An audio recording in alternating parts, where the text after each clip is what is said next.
Hello and welcome guys. So guys मेरा नाम है नितिक और आप देख रहे हो डेली लीडर्स चैनल। तो गाइस कैसे हो आप सब? आई होप आप सब अच्छे होंगे। तो गाइस जैसा कि आप सब जानते हो चैप्टर नंबर 1 कंप्लीट होने वाला है आपका कंपनी लो का। और धीरे धीरे करके हम सारी वीडियोस अवेलेबल करा रहे हैं आपको, वो भी नोट्स के साथ सारी वीडियोस अवेलेबल हो रही है आपको, टाइम टू टाइम हो रही है।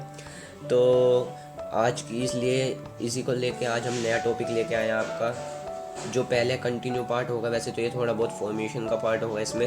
हाँ, बाकी आज इसमें कुछ नई चीज़ें सीखेंगे, क्या होगा क्या नहीं होगा देखेंगे आज इसकी इस वीडियो में। और जहाँ तक कि लास्ट पार्ट होगा आज का कंपनी लॉ का चैप्टर नंबर 1 का लास्ट क्वेश्चन होगा, जहाँ तक मेरा ख्याल आपका ये लास्ट होगा। तो जो भी इस हमारी वीडियो पे हमारे चैनल पे जो भी नए हैं प्लीज़ चैनल को लाइक करें, वीडियो को लाइक करें, शेयर करें और चैनल को सब्सक्राइब करना ना भूलें। तो प्लीज़ वीडियो को लाइक शेयर ज़रूर करें। तो चलिए देखेंगे आज का क्या पार्ट होगा, आज का किस बारे में होगा। प्लीज़ अगर ये कंटिन्यू पार्ट होगा पिछली वाली वीडियो का जो कि पार्ट नंबर 7 था, तो प्लीज़ इससे पहले जो भी इस वीडियो को देख रहे हैं इससे पहले अपनी पिछली वाली वीडियो ज़रूर देखें, उसके बाद ये वाली वीडियो देखें क्योंकि ये कंटिन्यू पार्ट है उसका। तो देखते हैं क्या होगा आज। चलिए वीडियो को शुरू करते हैं।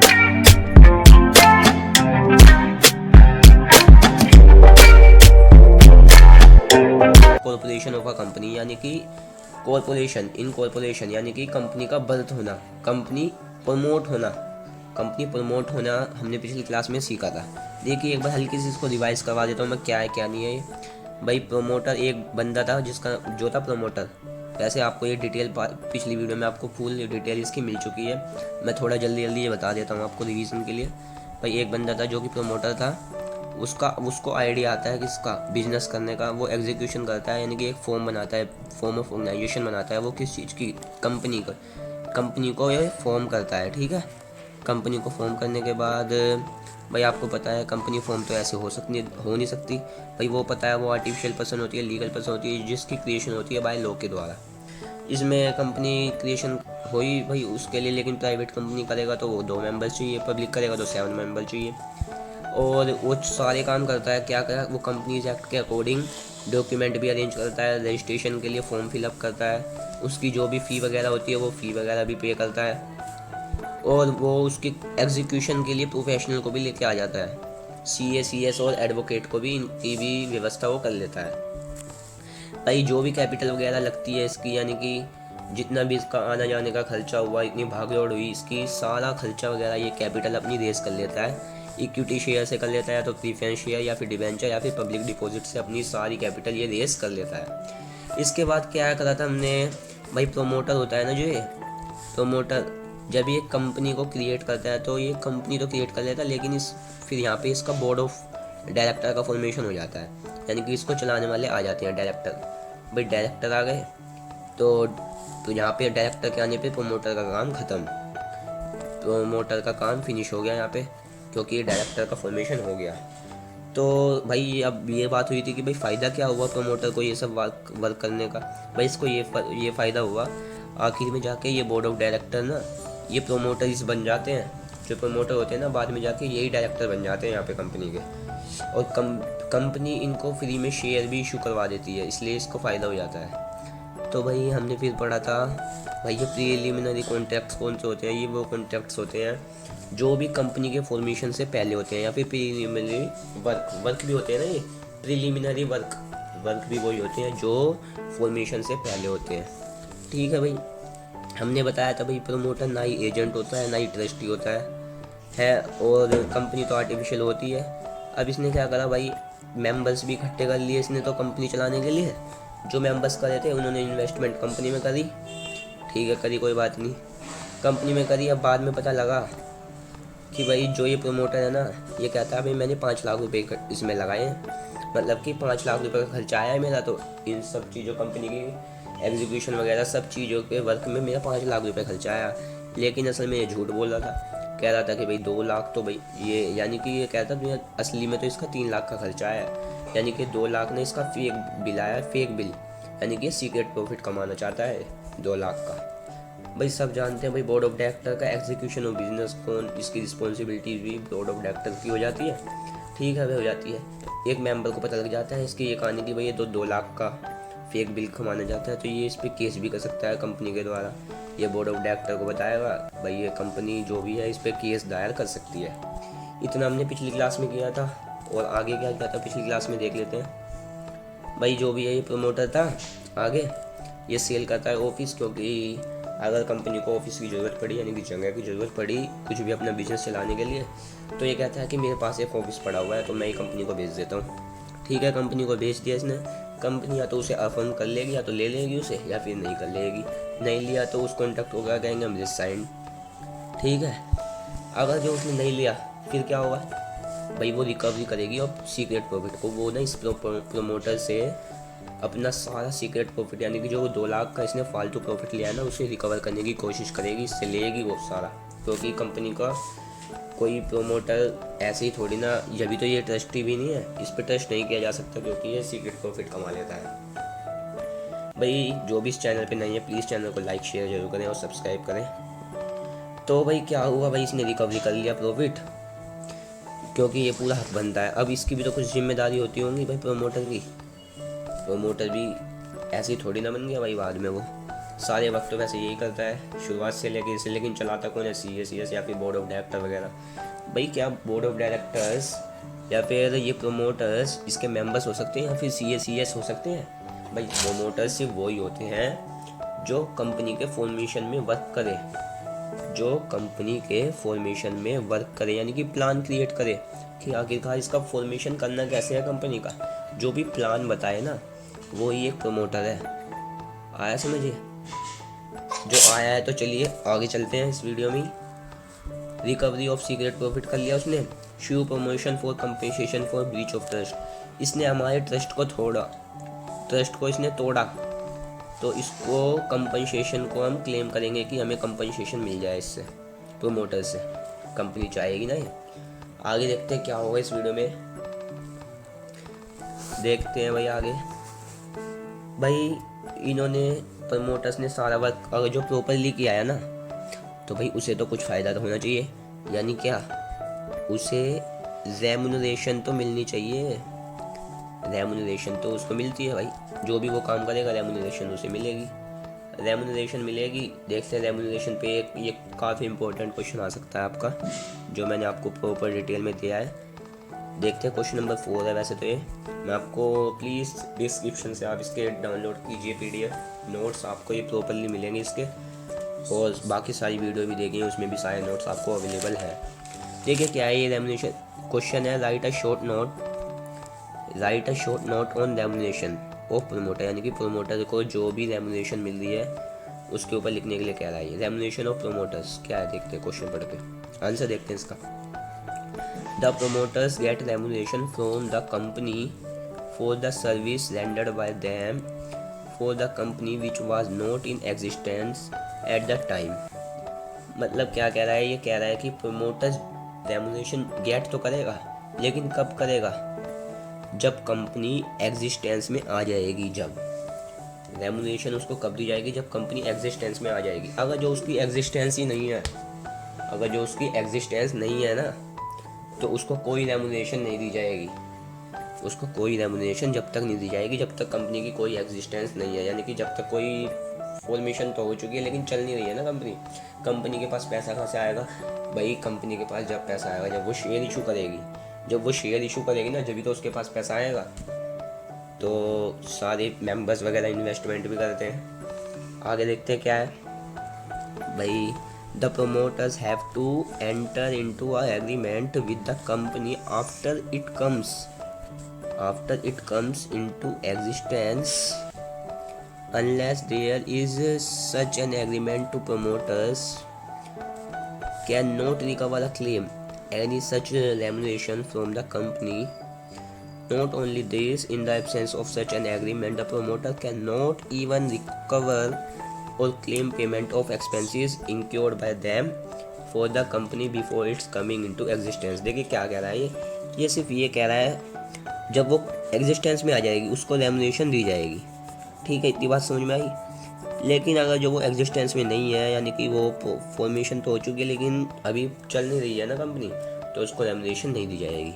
ये सीधी सी बात कह रहा है। इसको ये लिख के देना पड़ेगा, इसको ये एग्रीमेंट देना पड़ेगा कि मेरा इतना खर्चा आया था, मेरा इतनी भागदौड़ हुई है सारे इसके प्लान वगैरह क्रिएट करने में, जो भी मैंने आप इसका काम किया, मैंने फ़ीस भी भरी इसके रजिस्ट्रेशन की, जो भी मैंने काम किया ना उसमें मेरा इतना खर्चा आया है। इसको ये कहना पड़ेगा, वो भी एग्रीमेंट देना पड़ेगा, इसको हाथ से लिखा, मतलब ये लिखा हुआ देना पड़ेगा उसको एग्रीमेंट कि मेरा इतना टोटल खर्चा आया है, नहीं तो कोई विश्वास नहीं किया जाएगा।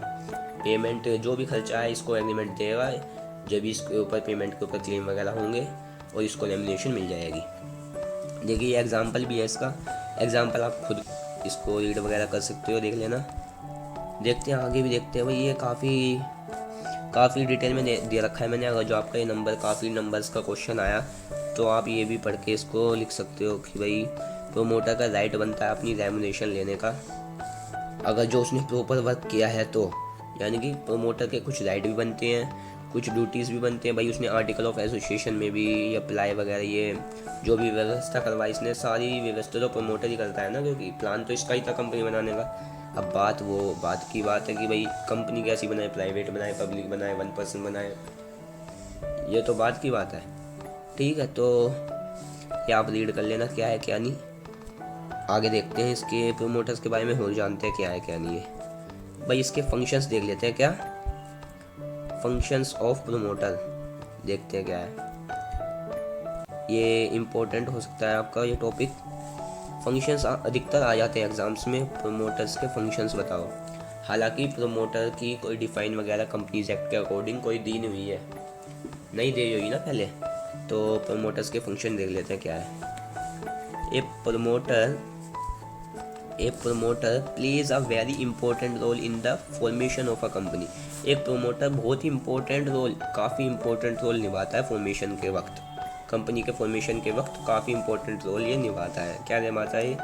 ए promoter may be an individual, an association और a company in their capacity of promoter, they perform the following function in order to incorporate a company, to set it up going to coordinate the scheme for formation of the company। देखिए क्या है इसके function, देख लेते हैं एक बार दोबारा से। प्रोमोटर आज जनरली मैंने वैसे आपको ये क्लियर कर चुका है कि प्रोमोटर के फंक्शन क्या क्या होने चाहिए, कि क्या क्या वो वर्क करता है। भाई सारी फीस वगैरह, सारे डॉक्यूमेंट वगैरह, वही फाइल वगैरह जो भी बनानी होती है, सारे प्रोमोटर के काम है। यानी कि जो भी प्रीलिमिनरी वर्क है ना, प्रीलिमिनरी वर्क जो भी है वो सारे प्रोमोटर्स के ही हैं। जो भी ये प्रीलिमिनरी कॉन्ट्रैक्ट वगैरह है जो भी बनाने हैं, ये सारे किसके हैं? ये प्रोमोटर के ही। मैंने आपको ये बता सकते हैं, अभी इसको रीड देख लेते हैं, कर लेते हैं। तो देखते हैं भाई, promoters are generally the first person, generally ये पहला पर्सन होता है, who conceive the idea of business, जिसके दिमाग में आता है आइडिया बिजनेस करने का। ठीक है, they carry out the necessary investigation to find out whether the formation of a company is possible और प्रॉफिटेबल। ये सारे इन्वेस्टिगेशन करता है, जो भी ज़रूरी इन्वेस्टिगेशन होती है फॉर्मेशन के वक्त सारी करता है, ये पॉसिबल वगैरह, प्रॉफिट वगैरह सब देखता है यही। Thereafter they organise the resources to convert the idea into reality by forming a company, or in other words we can say that it is the promoter। जो भी ऑर्गेनाइज करने होते हैं, यानी कि जो भी रिसोर्सेज इन्हें चाहिए, यानी कि जो भी फॉर्मेशन के वक्त इन्हें रिसोर्सेज वगैरह चाहिए, यानी कि भाई जैसे किसने सेल करवाया था अपना ऑफिस, जो भी रिसोर्सेज चाहिए ना फॉर्मेशन के वक्त, तो यही सारे प्रोवाइड करवाता है प्रोमोटर ही, इसका ही काम होता है ये भी। Who settle the name of the company thereby ascertain the name will be acceptable by the registered of the office। यानी कि जो भी नेम वगैरह रखना होता है कंपनी का, यही रजिस्टर्ड करवाने के लिए वहाँ पे पहुँचता है रजिस्टर्ड ऑफिस में कि भाई ये कंपनी का ये नाम होना चाहिए। तो आगे देखते हैं, who settle the content or details as the article of company is। Here article implies article of association and memorandum of association। आपको ये मैंने फर्स्ट वीडियो आपने देखी होगी तो उसमें बताया था मैंने, ये आर्टिकल ऑफ एसोसिएशन और मेमोरेंडम ऑफ एसोसिएशन क्या होता है। जो नहीं देखा तो फर्स्ट वीडियो आप देख लीजिए, वहाँ पे मैंने ये क्लियर किया हुआ है कि आर्टिकल ऑफ एसोसिएशन क्या होता है, मेमोरेंडम ऑफ एसोसिएशन क्या होता है। वैसे ये कुछ नहीं होता, क्या होता है भाई, आर्टिकल ऑफ, यानी कि इसको हम AOA भी बोलते हैं, जहाँ पे सारे जो भी मेंबर्स होंगे ये आके साइन वगैरह करेंगे। और मेमोरेंडम ऑफ एसोसिएशन वो होता है जैसे कि जो भी इनके डॉक्यूमेंट फाइल वगैरह चाहिए ये सारे मेमोरेंडम ऑफ एसोसिएशन में आ जाते हैं। मेमोरेंडम में अधिकतर ये साइन ही करवाते हैं, और आर्टिकल्स ऑफ एसोसिएशन में ये साइन वो मतलब कि जो भी इनके डॉक्यूमेंट फाइल वगैरह जो भी चाहिए इनकी, ये दोनों एक तरीके से होते हैं। बाकी आप उस वीडियो में देख लेना, फर्स्ट वाली वीडियो में। आगे देखते हैं, who nominates the director, bankers, auditor and etcetera. ये ही नॉमिनेट्स जो भी होते हैं ना, डायरेक्टर वगैरह के, बैंकर्स वगैरह के, यही प्रोवाइड करवाता है उन्हें। प्रोमोटर के वर्क कर रहे हैं आप ये। Who decide the place where registered office, यानी कि head office have to be situated. ये थोड़ी मिसलीड हो रही है थोड़ी, हैव टू सिचुएटेड है ये, ठीक है। तो ये ही डिसाइड करवाता है कि रजिस्टर्ड ऑफिस कहाँ पे होना चाहिए, यानी कि इनका हेड ऑफिस वगैरह कहाँ पर होना चाहिए। Who prepare the memorandum of association, prospectus and other necessary document and file them for incorporation. यानी कि मैंने बताया जो भी मेमोरेंडम ऑफ एसोसिएशन है यही सारे डॉक्यूमेंट, यानी कि मेमोरेंडम, देखो यहाँ से पता चल गया, मेमोरेंडम ऑफ एसोसिएशन में सारे डॉक्यूमेंट फाइल वगैरह जो भी मेंबर्स की होती है ना, ये मेमोरेंडम ऑफ एसोसिएशन में सेव की जाती है इनकी फाइल यहाँ के। यानी कि सारा डॉक्यूमेंट जो भी है मेंबर्स का, कंपनी के मेंबर्स का, MOA में यहाँ पे मिल जाता है आपको इसका। और आर्टिकल ऑफ एसोसिएशन में इनके साइन वगैरह जो भी चाहिए होते हैं वो आर्टिकल ऑफ एसोसिएशन में चाहिए होते हैं। तो ये भी सारा वर्क प्रोमोटर का ही हो गया। आई होप आपको ये मैंने प्रोमोटर के वर्क क्लियर करवा दिए होंगे। आगे देखते हैं ये आपको क्लियर हो गए होंगे। प्लीज़ चैनल को लाइक करें, वीडियो लाइक करें, शेयर करें और सब्सक्राइब करें। देखिए अब राइट्स देख लेते हैं, प्रोमोटर के राइट्स क्या क्या होते हैं। The rights of the promoter are enumerated as follow. देखते हैं rights of indemnity. Where more than one person act as a promoter of the company, one promoter can claim against another promoter for the compensation and damage paid by him. Promoters are severally and jointly liable for any untrue statement given in the prospectus for secret profit. देखिए क्या कह रहा है ये, जहाँ पर भी अगर जो एक पर्सन है वो तो प्रमोटर हो सकता है एक पर्सन, लेकिन अगर जो उसके ज़्यादा प्रमोटर होंगे ना, मैंने बताया था आपको एक प्रमोटर नहीं, मेंबर्स भी उसके प्रमोटर हो सकते हैं। उसके प्रमोटर जो ये CS वगैरह है ना, ये भी प्रमोटर हो सकते हैं। लेकिन कब? ये जब भी हो सकते हैं प्रमोटर अगर जो वो अपना सिर्फ प्रोफेशनल वर्क यानी कि सिर्फ साइन वगैरह ना करे। अगर जो ये CA और CS वगैरह है ना, अगर जो ये सिर्फ साइन वगैरह करते हैं ना अपने, तो ये प्रमोटर कभी नहीं होने के, क्योंकि ये तो अपना प्रोफेशनल वर्क कर रहे हैं, लेकिन अगर जो ये अपनी पूरी अपने साइन वगैरह के साथ साथ यानी कि चलाने में भी कंपनी को साथ दे, पूरा अपना काम करें, तो ये प्रमोटर हो जाएंगे। तो यानी कि इसके ज़्यादा भी अगर जो ये कंपनसेशन की बात कर रहा है, यानी कि लास्ट पॉइंट दिखाया था मैंने आपको ये, कि अगर जो ये फेक प्रॉफिट कमा लेता है यानी कि सीक्रेट प्रॉफिट कमा लेता है, तो इसका हक बनता है कि ये वापस करे। ठीक है, ये इसके राइट्स में आ जाता है कि राइट्स बनता है इसका कि ये उस कंपनी को अपना फेक जो भी इसने सीक्रेट प्रॉफिट कमाया है वो उसे वापस करे। Right to receive the legitimate preliminary expense. इसका राइट बनता है कि उससे सारा एक्सपेंस ले। कौन सा एक्सपेंस ले भाई? प्रीलिमिनरी एक्सपेंस, जो खर्चा आपका फॉर्मेशन यानी कि एग्जीक्यूशन से पहले आया, वही प्रीलिमिनरी एक्सपेंस होता है। आपने 11th-12th में भी पढ़ा होगा, ये बिजनेस स्टडीज़ का टॉपिक है।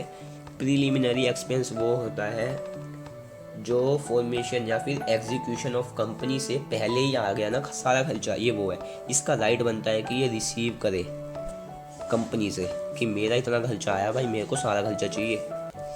ये होता है इसका शॉर्ट फॉर्म। देखिए, a promoter is entitled to receive the legitimate preliminary expense which has the incurred in the process of formation of the company, such as by cost of advertisement, यानी कि उसकी advertisement की cost आई है ना, और फी आई उसकी सोल्टर की, सर्वेयर की fees I.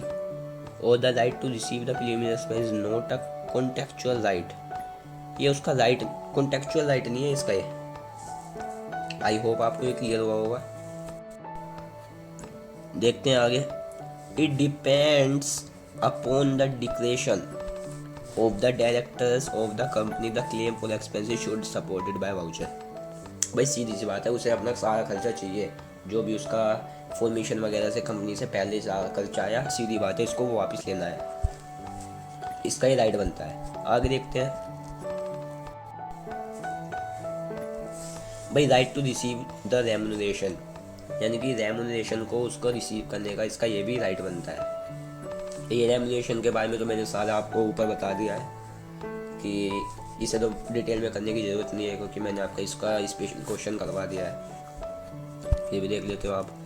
A promoter has no right against the company for his remuneration unless there is the contract. यानी कि ये कह रहा है कि अगर जो उसने पूरा वर्क प्रॉपर नहीं किया ना तो कोई राइट नहीं बनता इसका। अगर जो उसने वर्क सारा प्रॉपर किया है तो इसका राइट बनता है कि अपनी रेम्युनरेशन सारी ले ले, रिसीव कर ले कंपनी से। ठीक है, इसको आप डिटेल में देख लेना, बाकी वो क्वेश्चन मैंने करवा दिया, वो रीड कर लेना। भाई इसकी लाइबिलिटीज़ देख लेते हैं अब। भाई लाइबिलिटीज़ क्या है भाई इसकी? Liabilities to account in profit.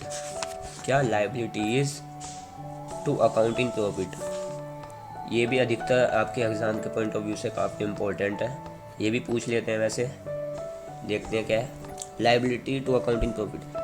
As we have already discussed that the promoter stand in a fiduciary position to the company। देखते हैं क्या है। The promoter is liable कहाँ पे है? To account to the company for all secret profit made by him without full disclosure to the company। The company may adopt any one of the following two courses if the promoter failed to disclose the profit। देखिए क्या कह रहा है। उसका जो भी उसने profit कमाया, लाइबिलिटी आखिरकार होती क्या है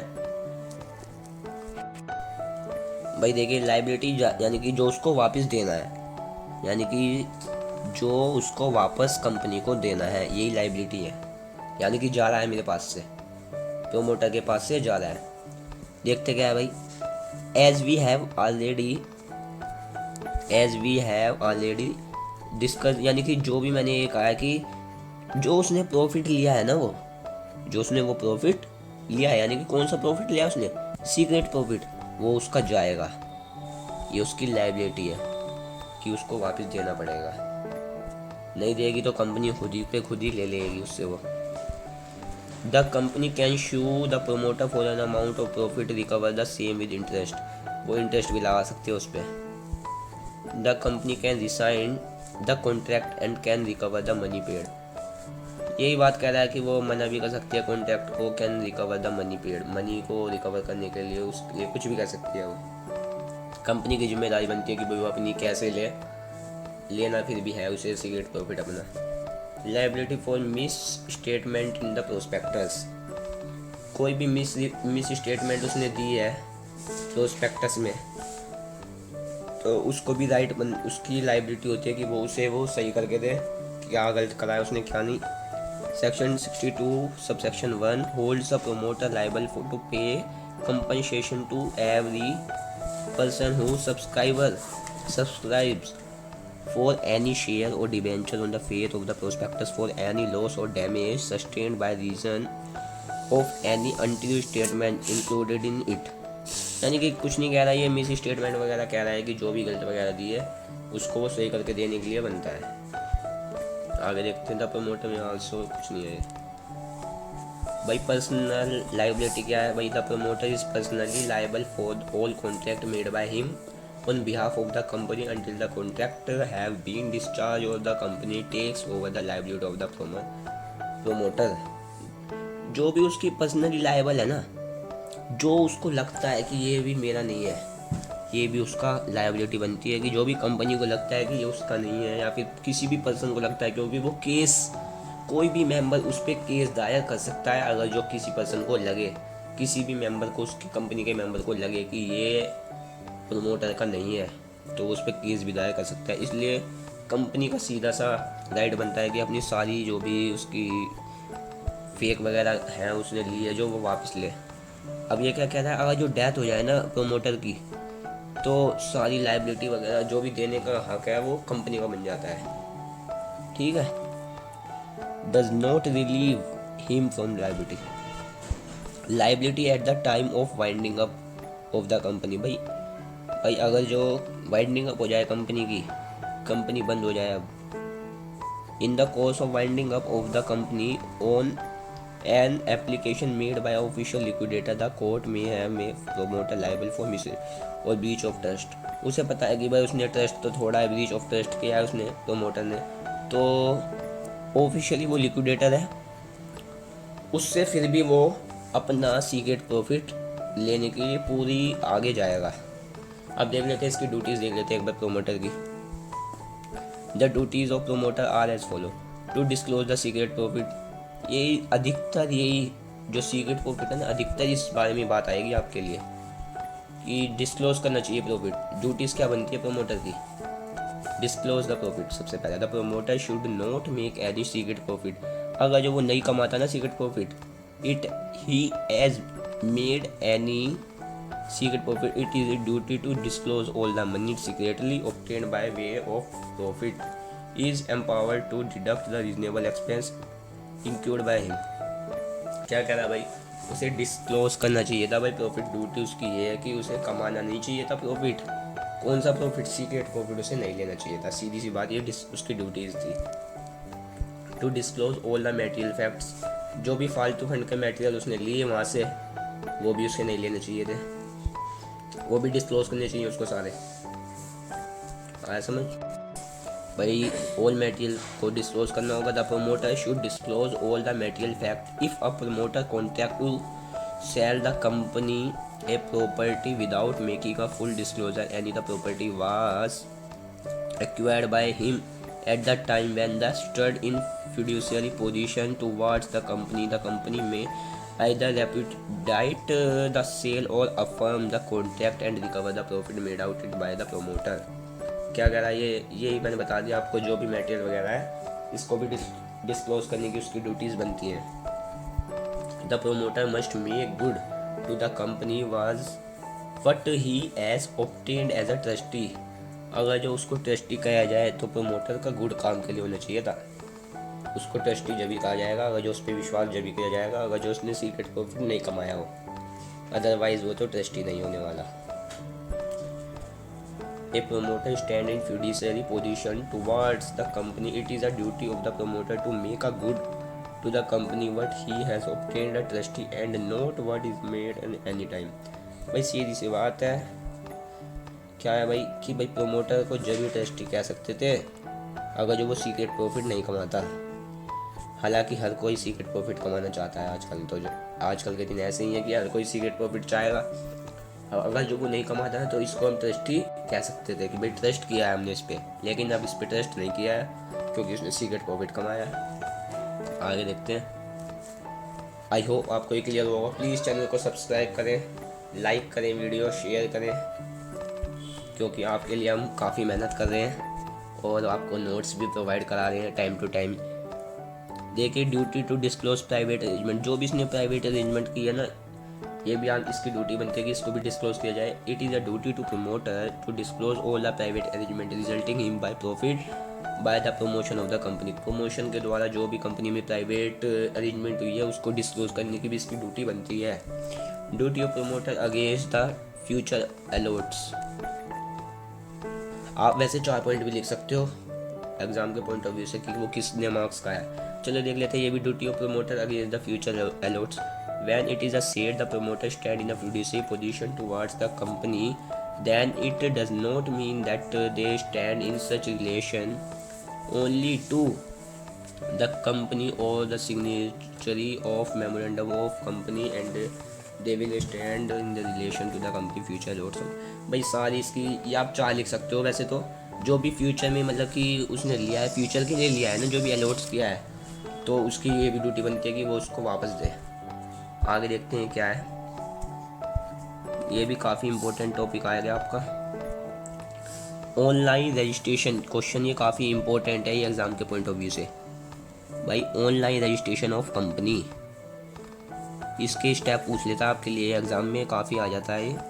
क्योंकि ये इम्पोर्टेंट बन जाता है इसलिए। भाई ऑनलाइन रजिस्ट्रेशन के लिए कंपनी के लिए नई कंपनी बनानी, ऑनलाइन रजिस्ट्रेशन करना है तो क्या क्या पॉइंट होने चाहिए। सबसे पहला आता है DIN, यानी कि उसके पास डायरेक्ट आइडेंटिफिकेशन नंबर होना चाहिए। इसकी नेक्स्ट वीडियो आ जाएगी कि भाई DIN क्या होता है, इसकी फुल डिटेल आपको नेक्स्ट वीडियो में मिल जाएगी DIN क्या होता है। तो यहाँ पे ज़्यादा कुछ बात नहीं कर रहे DIN के बारे में, अगली वीडियो में आपको इसका क्लियर हो जाएगा। प्लीज़ अगली वीडियो जरूर देखें क्योंकि ये फुल डिटेल मिल जाएगी आपको DIN की। तो आगे देखते हैं। सबसे पहले यही बात कर ले कि भाई DIN होना चाहिए उसके पास, जो भी ट्रैक्टर वगैरह होगा। एक्वायर एंड रजिस्टर या डिजिटल सिग्नेचर सर्टिफिकेट, उसके पास ये सर्टिफिकेट होना चाहिए जो कि डिजिटल हो, यानी कि जो इलेक्ट्रॉनिक, उसके पास एक सर्टिफिकेट होना चाहिए जो कि इलेक्ट्रॉनिक वर्क में और डिजिटल वर्क में काम करे, जो भी वर्क वगैरह आगे करे तो ये दोनों में काम हो जाए। ये कौन करवाता है आखिरकार, ऑनलाइन रजिस्ट्रेशन कौन करवाता है, ये करवाता है आपका, ये आपको ऑनलाइन वेबसाइट मिल जाएगी। आखिरकार सब काम आजकल ऑनलाइन होते हैं, आपको किसी झंझट में पैसे ज़्यादा खर्च करने की ज़रूरत नहीं है, आप खुद ही कर सकते हैं अपनी ऑनलाइन रजिस्ट्रेशन ऑफ कंपनी, खुद ही कर सकते हो। कौन सी वेबसाइट से कर सकते हो आप, MCA की वेबसाइट होगी, आपको गवर्नमेंट वेबसाइट है, ministry of corporate affair MCA, इसकी वेबसाइट मिल जाएगी। आप यहाँ पे जाके अपना रजिस्ट्रेशन वगैरह कर सकते हो। लेकिन हर कोई ये रजिस्ट्रेशन वगैरह नहीं कर सकता क्योंकि इसके भी काफ़ी सारे रूल्स एंड रेगुलेशन, डॉक्यूमेंट वगैरह होने चाहिए। रजिस्ट्रेशन तो बात की बात है। न्यू यूज़र रजिस्ट्रेशन, यानी कि इसका फिर सबसे पहले DIN नंबर होगा, फिर DSC होगा, फिर होगा इसका रजिस्ट्रेशन। रजिस्ट्रेशन के बाद get the proposed name of the company approved, यानी कि जो भी इसका रजिस्ट्रेशन कर रहा है उसका नेम भी ये प्रपोज्ड करेगा जब भी उसका नाम प्रपोज्ड होगा। गेट द कंपनी इनकॉर्पोरेटेड, फिर ये इनकॉर्पोरेटेड हो जाएगी कंपनी, रजिस्ट्रेशन कंप्लीट हो जाएगा इसका। ऑनलाइन रजिस्ट्रेशन के लिए सिर्फ यही पॉइंट है, आप इसको डिटेल में पढ़ सकते हो। इसकी डिस्क्रिप्शन में इसकी PDF आपको अवेलेबल करा दूँगा, वहाँ से आप डाउनलोड कर सकते हो, अवेलेबल है इसकी। तो आई होप आप सबको ये क्लियर हो गया होगा। DIN के लिए ज़्यादा दिक्कत मत लीजिए, इससे नेक्स्ट वीडियो आपके लिए आ जाएगी, टाइम से आएगी, और प्लीज़ वो वीडियो देखना क्योंकि ये इम्पोर्टेंट पॉइंट बन जाता है आपका DIN। तो अगली वीडियो देखना जरूर। जो भी हमारे इस चैनल पर नए थे प्लीज़ लाइक करें, वीडियो को शेयर करें और चैनल को सब्सक्राइब जरूर करें। तो इस वीडियो में इतना ही था guys. Thank you guys, thank you so much.